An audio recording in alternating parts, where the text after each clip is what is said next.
Hello and welcome to the Kingston Town Classic Day edition of the Box Seat. I'm Mark Warwood. 9 races on the final Group 1 day of the TABtouch Masters. Have a look at the track conditions. We're expecting a sunny day, 28 degrees Celsius. The track to be a good 4 and the rail will move out to the 6 metre position. Race number 1 at Ascot on Saturday will jump at 12:24. It's the Tourism WA Trophy over 1,000 metres. And in replay, we're going to take a look at the last start of Market Ruler. 5 or 6 lengths from Lady Cosmology, and Harvey's gone for home. Lady Cosmology from Flirtini. They've booted 3 in front from Shapita, leading girl. Further back in the field is Arcadia Queen. Down to the 150, Lady Cosmology. She's holding Flirtini. Down the outside, Arcadia Queen, but Lady Cosmology, she's too good. She wins, leading all the way in the Burgess Queen. Lady Cosmology. Market Ruler has finished 9th in both of her runs this campaign, but they've both been in much harder grade, both at listed level. She's had a month off, she drops in the grade, and equally importantly, I think she drops in trip here, back to the 1,000 metres, over which she is 3 from 3. She gets gate number 1, she gets Damien Lane. I'm willing to put her on top.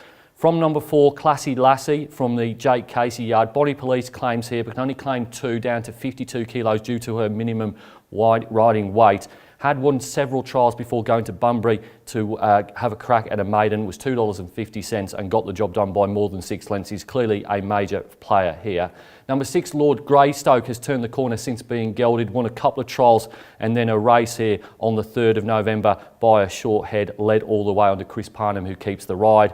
And then number 1, the top one, Fire and Rain. Similar to Market Ruler, drops in both class and trip from the Placid Arc over 1,200 down to the 1,000 here. Top selection in race number 1, go number 2 here, Market Ruler, to beat 4, Classy Lassie, 6, Lord Greystoke, and 1, Fire and Rain. Race number 2 at Ascot on Saturday will jump at 1:04. It's the Key Clean Handicap over 1,000 metres, and in replay, we're going to look at the trial win of Shackleton. Is Make Mine Champers in the straight. Discoville on the inside. On the outside, Atacama Sky comes at it hard though, and they're 1 in front. Starting to descend on them is Shackleton. Shackleton has raced up on the outside for Noski. Shackleton takes the lead, draws clear from Atacama Sky, and Shackleton has won it. Atacama Sky past late. Good trial that by Shackleton, and willing to forgive his last start. He finished 8th at Ascot on the 20th of January, but he came back with an elevated heart rate. That was his 3rd go in WA. He'd won the first 2 in maiden grade and then a class 1. And this horse, he went through the sale ring for $1.35 million, extremely well bred. The Ganjima's got him relatively cheap, gets a decent gate here, and he's 2 from 3 for them. Goes on top from number 3, Alpha Sky. Has been a little bit disappointing in recent times, but I think back over a shorter trip of 1,000 metres on firmer ground than his recent races from a decent gate here. Barrier number 1 with Pat Carberry, I think could make significant improvement.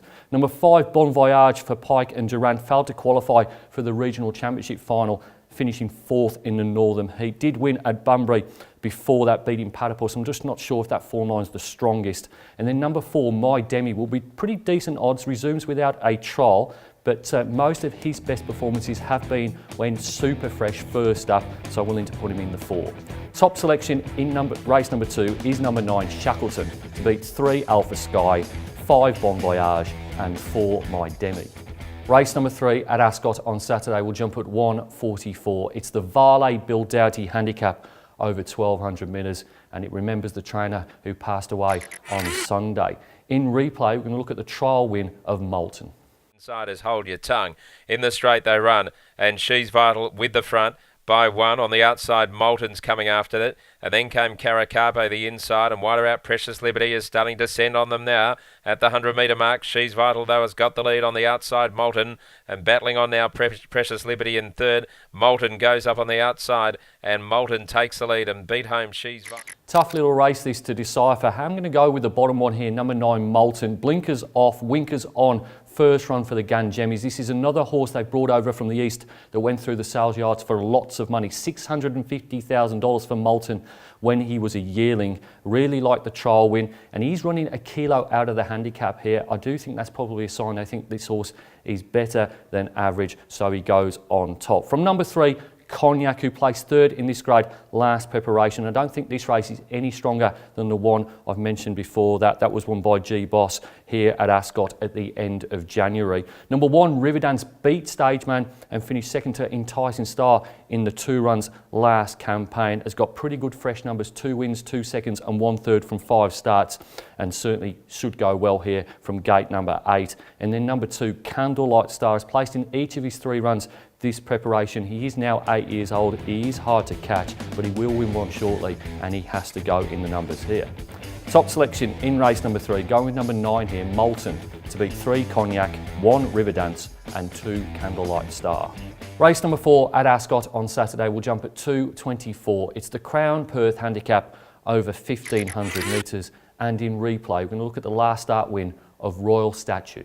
150, Mad Brad comes at Moet de Vega, but Carberry now goes on the favour. He draws the whip 200 from home and he races a length and a half, now 2 in front behind the Royal Statue. It's getting home busily. Moet de Vega's the leader. Royal Statue cutting it down. Is Pike going to do it again? They hit the line. I reckon he has. Royal Statue is clearly a galloper going places. Has won 4 in a row now, including 1 when he had a bleeding attack. That was back in February. Had to have some time off. Has come back and won 2 in a row, beating Sebring Spy, and then in the replay, Moet de Vega. That race wasn't one to suit. Royal Statue was enormous to get the job done under William Pike. I think it deserves to be favourite to win this race, and I think it probably will win, but I do think the early markets are somewhat wrong. Number 2, Nelson's Flight, I think should be a lot closer to Royal Statue in the betting. I think you'll find Saturday's race much easier than most of his recent assignments, and I know he's drawn one of the wide gates here, but I'd expect Lucy Warwick to go forward and make this a true test. Goes in for second. Number 5, Resistance, raced pretty similarly to Nelson's Flight based on their November runs against a horse called Frio, who of course won the Peters Stakes at Group 3 level. And then number 9, Watch Me Nene, didn't have too much luck behind Royal Statue in the replay race 2 weeks ago. Has won 3 of his 12 starts. I think he's a place chance here. Just don't think he can beat the favourite or Nelson's Flight. Top selection in race number 4, going with number 4 here, Royal Statue. But the value might be number 2, Nelson's Flight, 5 Resistance and 9 Watch Me Nene.